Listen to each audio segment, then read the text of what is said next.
All right. Thank you so much. So, what an amazing day so far. It's been incredible for me. I learned so much from Vishnu and Sonali.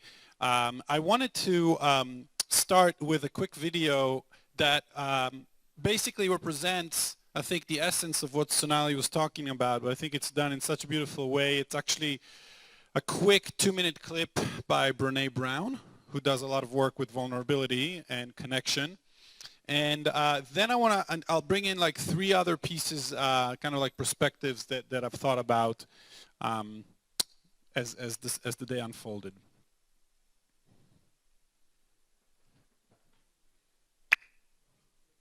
Yeah.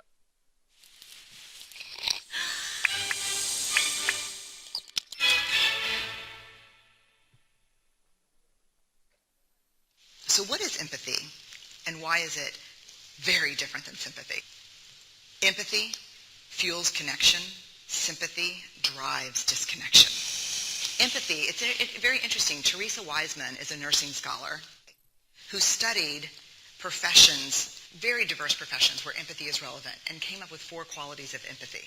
Perspective taking, the ability to take the perspective of another person or recognize their perspective as their truth. Staying out of judgment, not easy when you enjoy it as much as most of us do.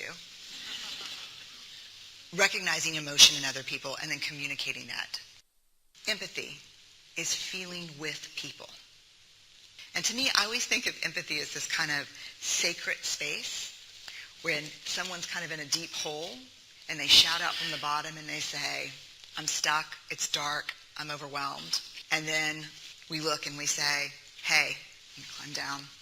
I know what it's like down here, and you're not alone. Sympathy is, ooh, it's bad,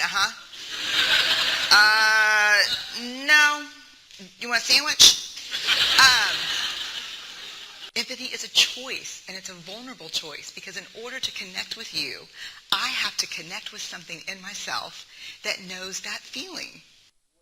Rarely, if ever, does an empathic response begin with at least. Yeah. And we do it all the time, because you know what? Someone just shared something with us that's incredibly painful, and we're trying to silver lining it. I don't think that's a verb, but I'm using it as one. We're trying to put the silver lining around it. So, I had a miscarriage. Oh, at least you know you can get pregnant. I think my marriage is falling apart. At least you have a marriage.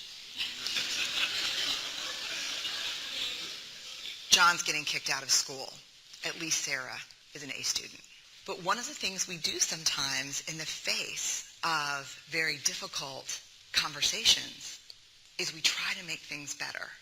If I share something with you that's very difficult, I'd rather you say, I don't even know what to say right now, I'm just so glad you told me. Because the truth is, rarely can a response make something better. What makes something better is connection. Right? Oh, man. It just kind of, speaks to the heart right away, right?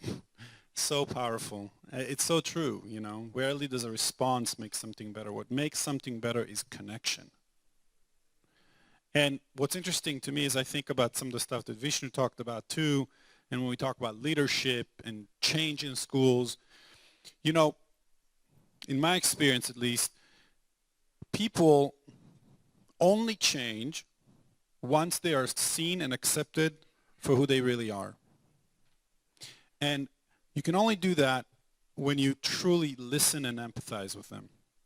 And if you ever need to correct someone in your school, if you ever need to give them a different direction, or if they didn't do something the way they should, and you want to give them some feedback, I highly recommend that you use the following adage on motto, which is basically connect before you correct.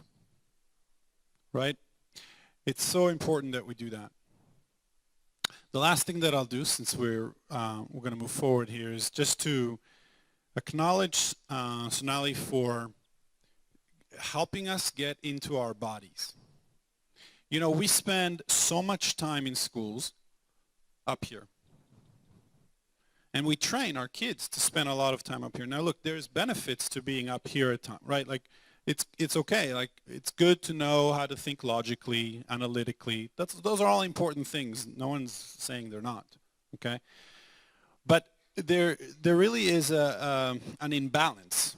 Okay, between how much time we're spending here versus how much time we're truly in our bodies. Because here's the thing: there's a ton of wisdom that comes from the neck down.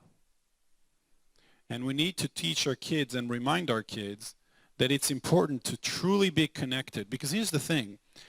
When we talk about emotional intelligence, okay, the ability to actually recognize your own emotions and use this information to make decisions and notice emotions in other people, you can't do that if you're not connected to your body. You can't know that you're anxious if you're not noticing that when you're anxious, your heart beats fast and you're starting to sweat and your chest constricts.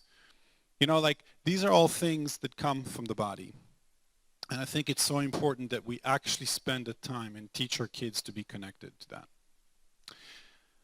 So perhaps the last thing that I would say is not a perspective actually from the United States. It's a perspective from Finland. As many of you know, Finland is often ranked as like the number one, country that produces number one schools because of, high test scores and all that. But what's really interesting about Finland is they truly, they really do understand social and emotional development, okay? And to give you some examples, like they don't assign, like students actually begin learning academic disciplines only at the age of 7. Before the age of 7, they just play, and they learn through play. And it's amazing what they come up with, okay?